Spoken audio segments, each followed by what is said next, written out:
Hi friends. Do you know anybody that just has to have the last word?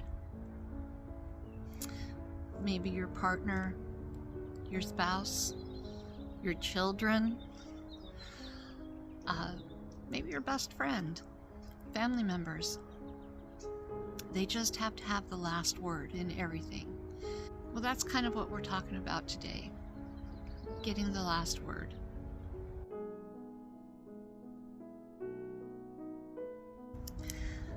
We're reading from Moments of Peace in the Presence of God for Couples. Topic that we're covering is love. And the part that I read from the book is targeting the marital relationship. However, the principles that we learn and that we talk about afterwards don't apply solely to the marriage relationship. They can apply to any relationship that you're in. So even if you're not married, think about ways that what we talk about can apply to any relationship that you're involved in. Parent-child relationship, family relationships, friendships, really any relationship. So don't think that this is only for couples. It really does apply for any relationship. So let's go ahead and dive in. Love, the last word. Christ's love has the first and last word in everything we do. 2 Corinthians 5:14 from the Message Bible. Marriage isn't easy, but it is worthy of everything you invest in it. It is, in fact, most likely to be the primary tool God uses to teach you to love deeply and truly. He knows that each time the two of you hit a bump in your relationship, you will be challenged to grow in your desire and ability to love. Agree that when misunderstandings arise, slights happen, and the waters of marital bliss become troubled, you will ask first how Jesus, your example of pure love in action, would respond. By doing this, you will learn that in marriage, as in every other issue in life, love must have the last word. Dear God, we want to love as you love. We agree to stop and consider how you would respond to whatever comes our way. Amen. Love is always supportive, loyal, hopeful, and trusting. 1 Corinthians 13:7 from the Contemporary English Version. It is so easy to be in a disagreement or an argument or just simply a discussion and feel that you are absolutely right. You are in the right, and feel that you have the right to the last word. But love doesn't have to have its own way. Love is respectful.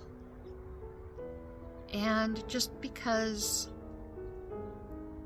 you believe that your way is right doesn't mean you have to prove it.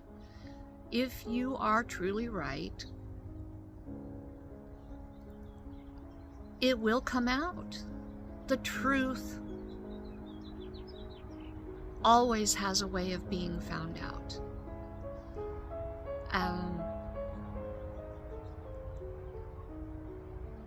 A lie is always found out. And just that doesn't mean that every disagreement or argument is based on a lie. I mean, It could be a matter of he said, she said, or maybe somebody is remembering something differently. And that's just it. Two people could be in the exact same place at the exact same time and hear the exact same thing, but come away with two totally different interpretations. It doesn't mean that one person is right and one person is wrong. It means that two people heard the same thing with two different understandings. And that's okay. And that's where, like I mentioned last week, love is patient and love is kind.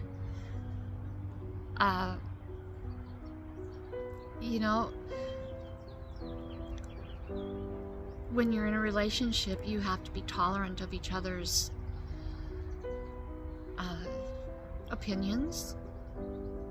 You have to be respectful of each other's opinions. We're not robots. We're not cookies cut out of cookie cutters. When God created us, He didn't have a bunch of cookie cutters up there and just start rolling out the dough and punching out cookie cutter cookies and say, there's humanity. He made every single one of us different. He created every single one of us with our own personalities, and we're all going to have our own interpretation of things. And that need to get the last word is selfishness. And that's truly all it is being selfish. So when you're in a disagreement, there was a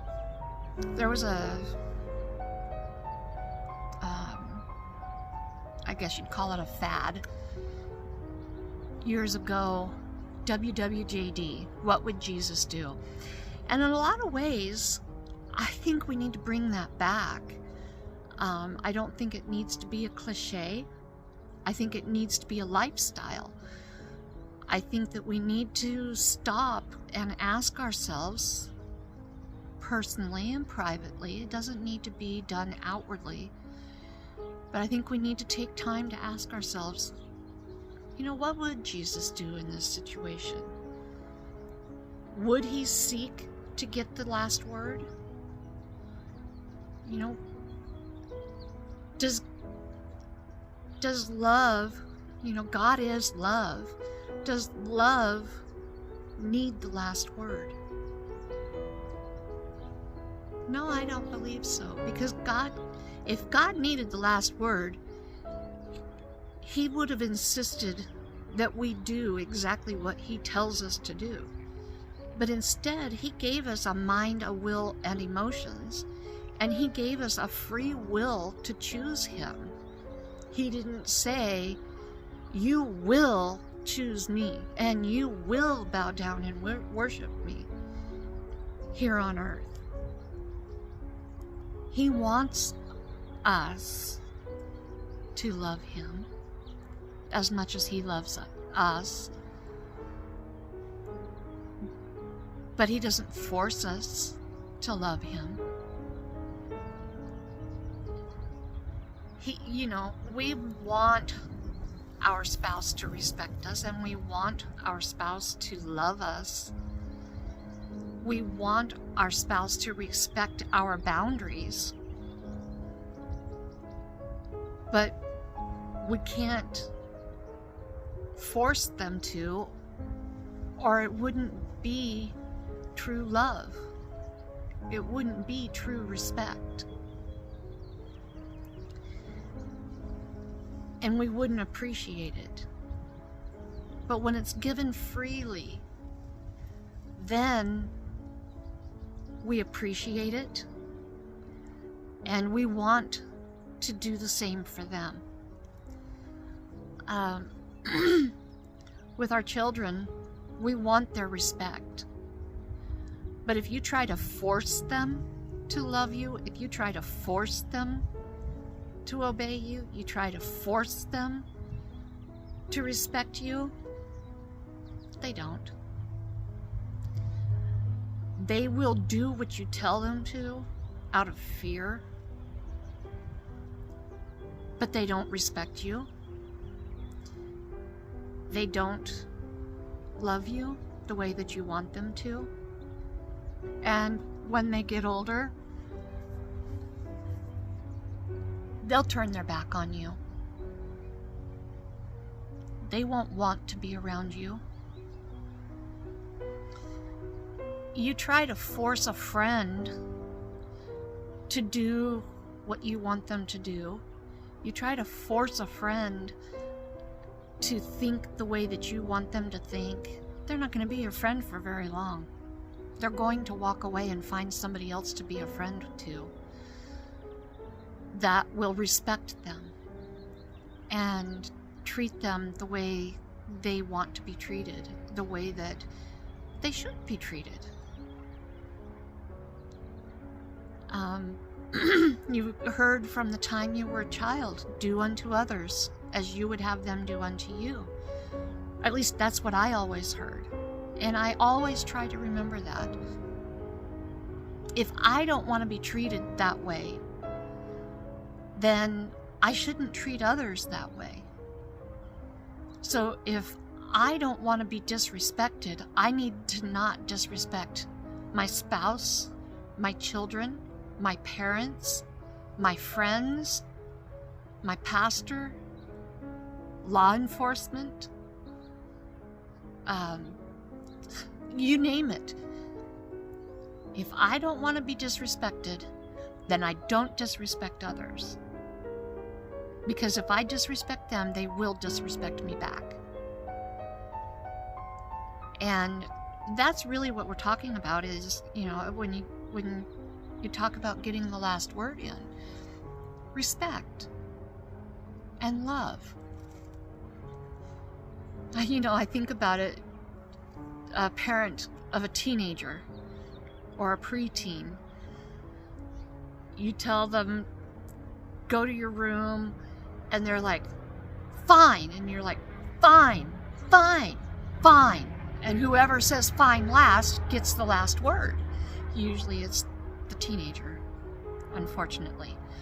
But that kind of dialogue shouldn't happen. It shouldn't have to happen. But that's what we're talking about, getting the last word. The last word should be love. The last word should be respect. Love is respect. Respect of person, respect of boundaries, respect of opinions. Even if you disagree, you can agree to disagree, and you should be able to have a conversation about topics that you don't agree about. You should be able to talk with your partner about politics without it turning into an argument.